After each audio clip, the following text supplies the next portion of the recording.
ANC Treasurer General Paul Mashatile says the deadline to recall President Jacob Zuma is today and that a no-confidence motion will proceed in Parliament tomorrow.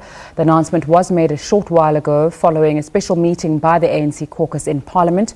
Now, for more on this, I'm joined in studio by Cosatu President Sdumo Dlamini. Thanks so much for your time on SABC News. What do you make of these recent developments and the President's silence around them? Thank you very much and good afternoon. Look, we are turning into a new chapter, particularly for the country, but specifically also for the African National Congress. As Cosatu, we have welcomed the fact that the ANC National Executive Committee has taken the decision to recall the state president, Zuma. And I can only say the ANC going through this process, even with the excitement of the opposition parties, shouldn't make a mistake of believing that suddenly, now that Zuma is being recalled or will be removed if he does not resign on his own, the opposition parties will sing hallelujah for the ANC. It will be a new beginning for the ANC to traverse a journey that will be more complex than the Jacob Zuma era, because the opposition wants to take over. We've heard yesterday and today that Cyril Ramaphosa, the ANC wants him to be president, they want him to deliver SONA. When we take a look at the economic side of going forward in this new era, what engagements, if any, have you had with Deputy President Cyril Ramaphosa about the economic policies and things that you'd like to see implemented? Because Cosatu has said you reject the ANC's macroeconomic policy or government's macroeconomic policy. Firstly, we have not had engagement with the president of the ANC recently on that matter, specifically not engaged with him after he was elected president of the ANC. However, we have understood very well what the socio-economic policies that have emerged from the ANC's 54th National Conference, and that will be guiding us, and Cosatu did welcome that.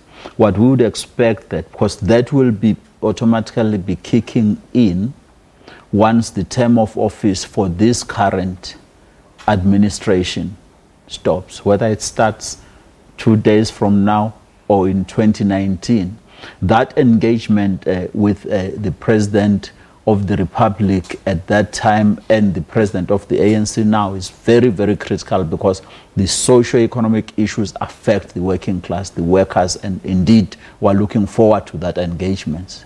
How do you think it's going to play out with these policies? One of them, land expropriation without compensation, but with a qualifier that it mustn't damage the economy or bring too much change, with the fact that a lot of markets, business and capital is celebrating Cyril Ramaphosa's win as ANC president because he's seen as a good person, a good businessman, and obviously then more capitalist focused, not worker focused. How do you think that's going to balance and play out? Indeed, Yolanda, that's the point that the president of the ANC needs to be careful on, because you are correct.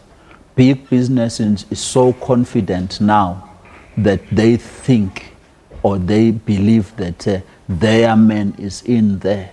And as workers were watching that space very closely, and all what we can say, the coming in of Comrade Cyril Ramaphosa as the president of the ANC, leading the collective, implementing the policies of the ANC, should never deter him and shift him away from those policies. That's what we'll be watching, and we'll be supporting him in ensuring that he implements the land expropriation without compensation.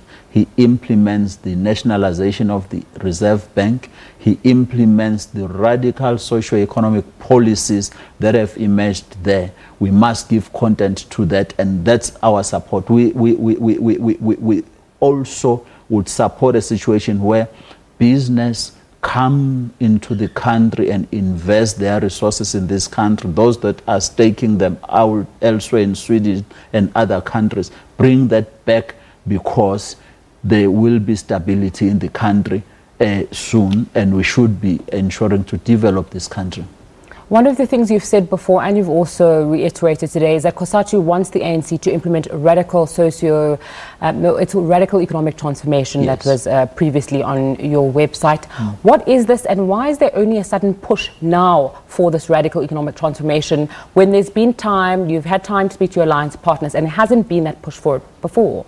Look, for Cosatu, we have been pushing for that. If you go back as far as 1996, when the ANC government introduced GEAR, we rejected that because we believed it was not going to take us forward. When they introduced ASGISA, we tried to work within that, but it was clear that it was not reindustrializing the economy. It was not creating the jobs we want. They've now introduced the NDP. Again, we have said the two chapters of the NDP, the economic chapter and the labor chapter, are not going to take us to the radical socio-economic transformation.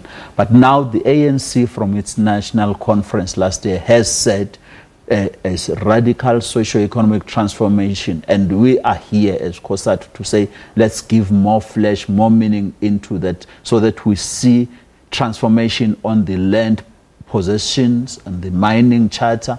We see change in the Reserve Bank. We see change on we have a state company that must inject that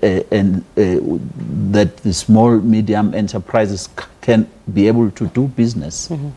Cosatu's President Sdumo Dlamini, thanks so much for your time on SABC News. It's time for a short break. I'll have more business news for you when you come back. Do stay with us.